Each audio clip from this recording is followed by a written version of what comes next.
Tapos naasawa ng kapatid ko. Ang asawa mo ba ay pwedeng pakasalan ng kapatid mo? Pwede sa kondisyon matapos ang idda. Mapababae man na magkapatid, pwede mo pakasalan yung kapatid niya sa kondisyon hiwalay na kayo ng kapatid niya. Wa an tajma'u bayna al-ukhtayn illa ma qad salaf.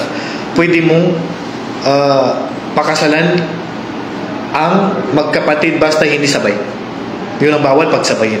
Pero ang hiwalayan, alam mo, si Uthman, dalawang anak ng propeta, naging asawa niya.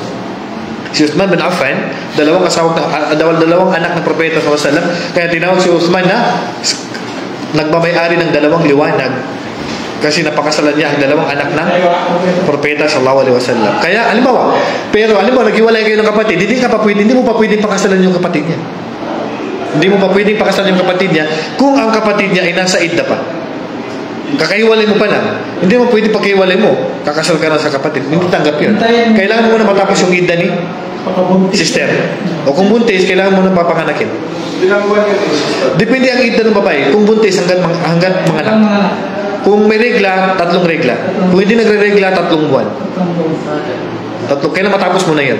Then pag hindi mo nagbindalikan, saka ka pwedeng mag-propose kay sa babae kapatid niya.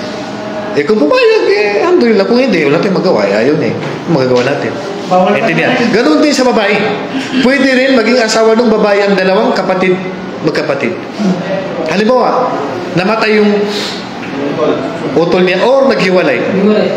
O, halimbawa, iniwalay ng kapatid mo. Paano yung kapatid?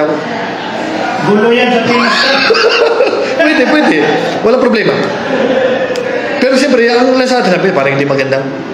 Mas magaan-gaan kung patay na kaysa buhay pa, di ba? Pero pagpapahintulog.